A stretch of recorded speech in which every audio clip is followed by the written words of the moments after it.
And the third comment that that we came, this one was kind of funny. It was a remark from someone that I guess he considers me to be unqualified to talk about matters Jeet Kune because it's obvious that I spend a lot of time listening to Bob Marley music and smoking weed, and I don't even train martial arts. So we'll dismiss that one until he can come up with the evidence of such. All right, so let's get on to today's topic, which is Jeet Kune training methods. In Bruce Lee's fighting method, again, let's see, here, whether you have the old version from 1977 or so, or you have the new and updated version. In Chapter 1, I think, is about basic exercises. Chapter 2 is on the fighting position, and then Chapter 3 is about footwork. And immediately he goes into the necessity for footwork.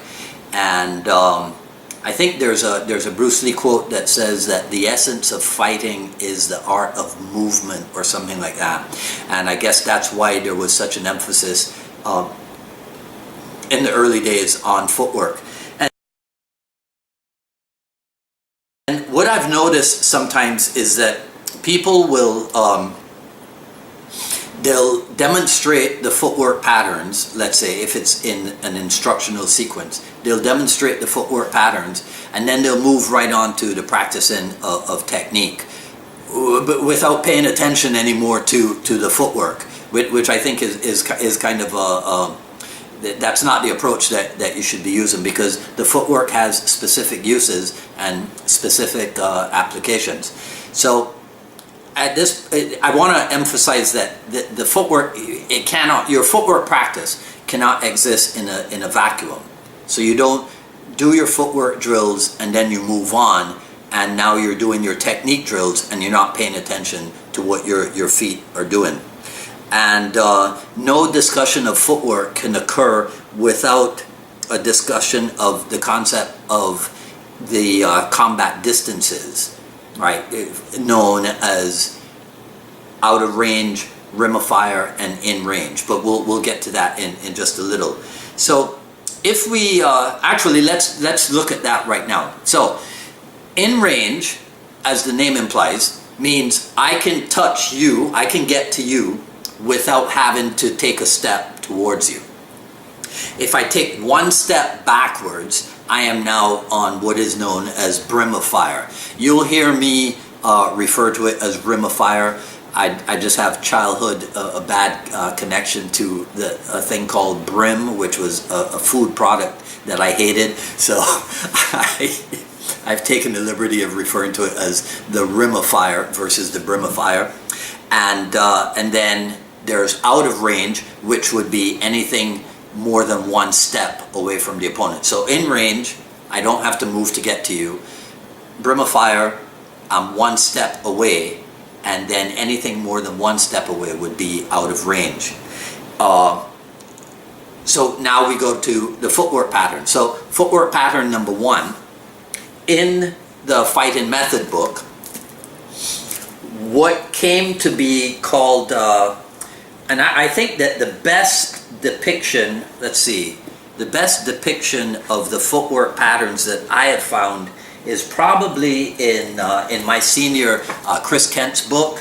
I think I have it right here. Yep. It's in Jeet Kune A to Z, and that one, and then the Jeet Kune Kickboxing book, whether you have the old version or the updated version.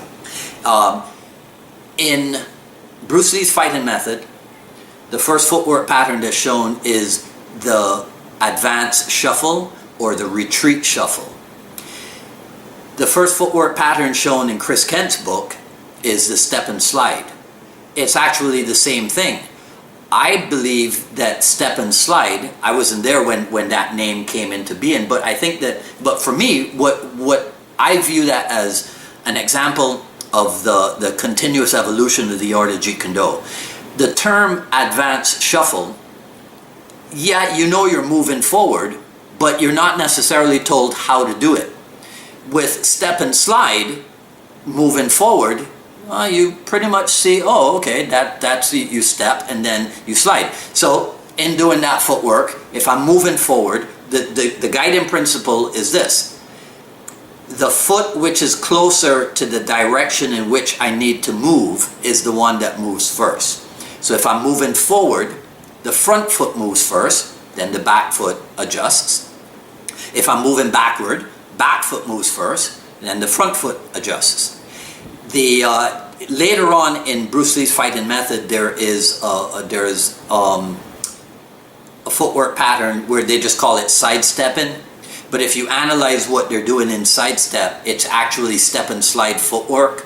So now there are 4 directions in which you can use. See, and so that's why they showed advanced shuffle, retreat shuffle. Then they went on to the second footwork pattern, which we'll get to in just a second. And then later on, they showed sidestepping. But when we look at it as step and slide footwork, we can now move forward, backward, lateral to the right, lateral to the left. And so again, with that principle of foot that's closer to the direction in which you want to move, moving first, when I move to the right, my right foot moves first, and then my left foot adjusts. When I move to the left, my left foot moves first, and then my right foot adjusts. And it doesn't matter if I'm in a right lead or a left lead, that rule, that guiding principle still applies.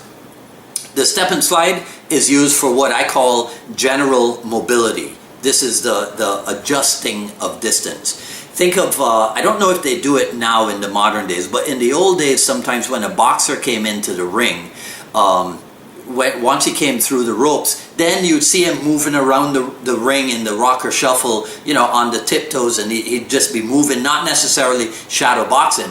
Again, if you analyze what his feet are doing, he's making use mainly of the step and slide. And so now that brings us to the second footwork pattern. Again, in the old school, it's called the quick advance or the quick retreat. And this is what has been renamed to slide and step. So now it's the opposite. So when I'm moving forward, the back foot kicks the front foot into action.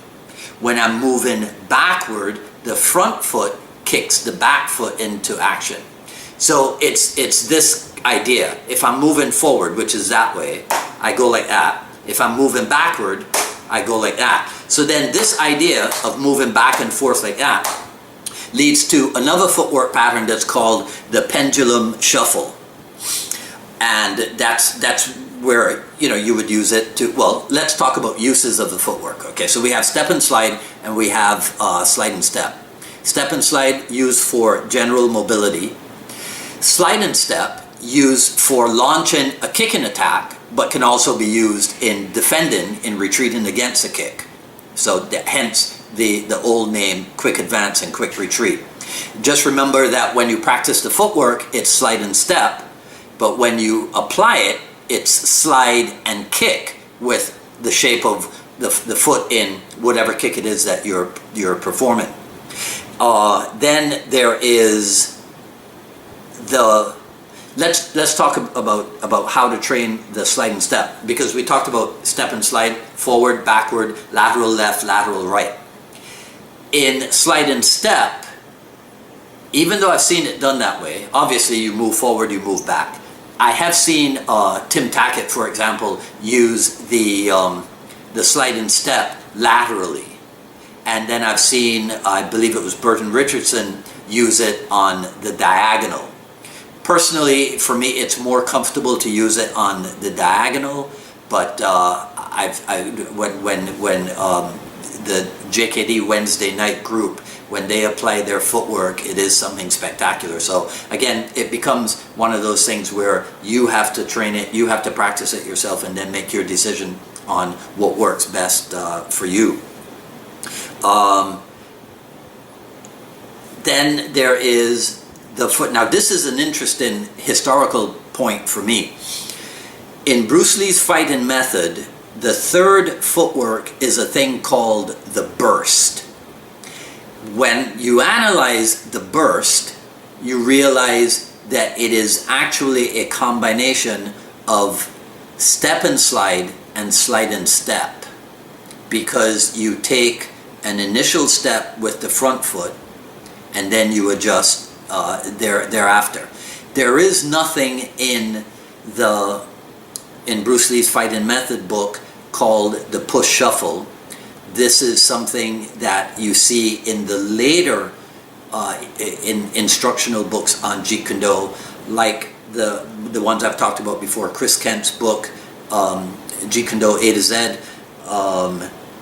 Also, I think also in Larry Hartzell's book, I don't have that one here with me, but Larry Hartzell's book, Enter into Trap into Grappling, there's sections on footwork in there. I'm pretty sure in Tim Tackett's books with Chris Kent, the Jeet Kune Do Kickboxing, maybe not in Jun Fan Jeet Kune Do, the textbook, and I can't recall if there's a section on footwork in the Chinatown Jeet Kune Do series. But again, as a matter of fact, I should mention this to you. If you're watching this on the YouTube channel, I'll put a link in the description to what I call my recommended Jeet Kune Do reading list.